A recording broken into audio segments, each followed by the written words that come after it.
even if you don't want to buy the book, like I actually have a bunch of blogs on my website that are free. Anybody can read them. They're under the resurrection and immortality section. So like, you don't have to buy. You hop on my Facebook, like I talk about this stuff all the time. Like, you don't have to buy the book, but I just compile all that stuff in one place.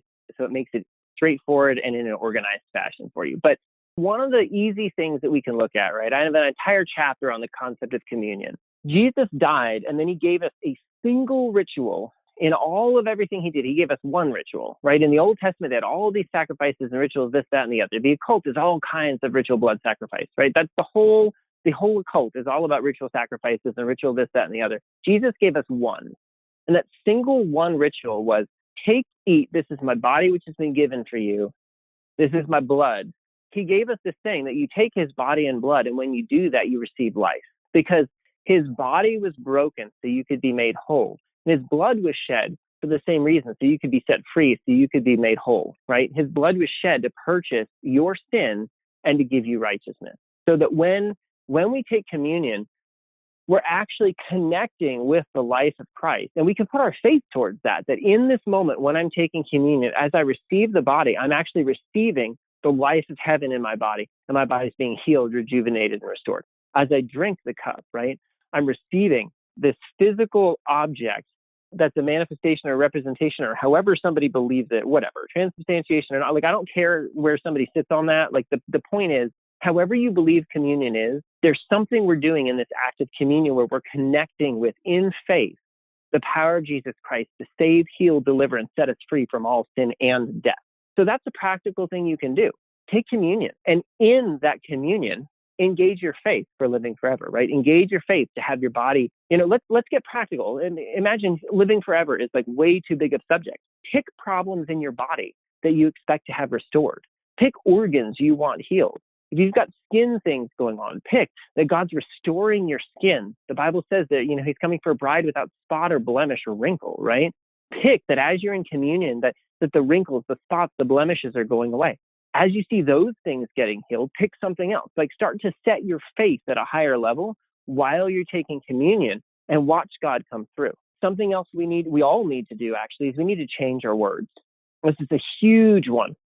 I have an entire chapter that's given over to this idea of breaking our covenants with death, because we constantly are decreeing death with our mouths. And it's worse in nursing. My goodness, like, I can't tell you the number of nurses who like literally pick what old patient they're going to be like when they grow old. They're like, well, like, I'm going to be like that old dementia patient who doesn't even know what's going on. Somebody else is like, well, my mind's going to be sharp, but I'm going to be like that little old lady who can't get out of bed, but she's sharp as a tack. Like, people literally decide what kind of like old decrepit body they want. And I just tell people, I was like, I'm going to be looking, and people don't believe me when I tell them this either, but they think I'm joking. But I tell them, I said, I'm going to be actually looking better than this when I'm 90. They're like, oh, haha, funny. I said, no, I'm serious. I will actually, when I'm 90, I'm going to look amazing. They're like, oh, you're just kidding. I'm like, yeah, no, I'm not kidding.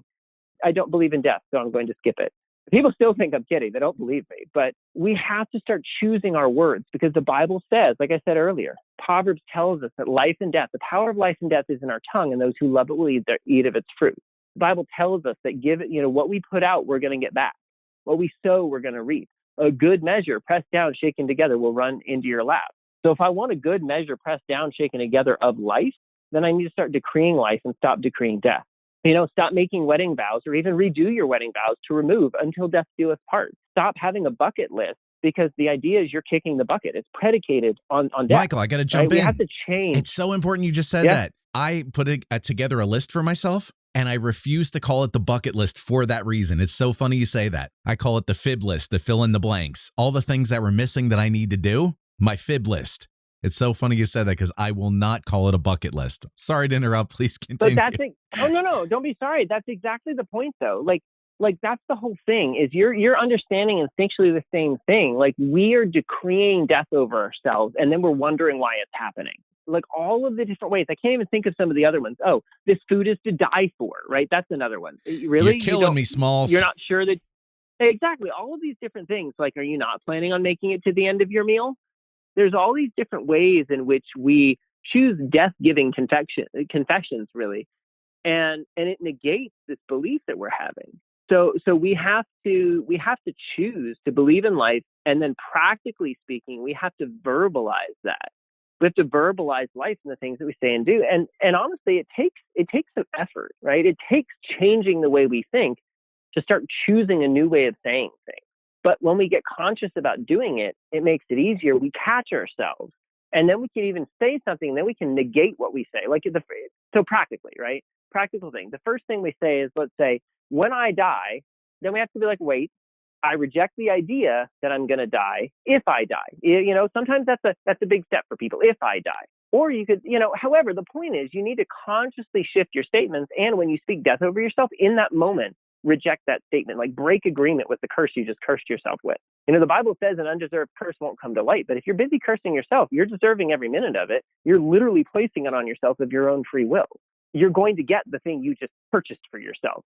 Not only that too, but you also have the element of you're continuing something, because from healing ministry, when I've approached people and talked to them about what's going on, they'll say something like, oh, well, I'm dealing with my arthritis or my diabetes or my cancer. And they're claiming ownership of it. And I'm like, okay, you need to reword it. You need to say like, I'm dealing with this cancer or this thing. I don't want this thing. It's like that third person kind of thing. But people claim stuff too, and it continues to perpetrate. People hearing me talk might feel like it's a little over the top, but I do actually intentionally say things like, well, historically, I have dealt with this problem, right? Because in the past, I have. That's a fact. I'm not dictating what will become in the future. I'm simply saying in the past, this has been an issue.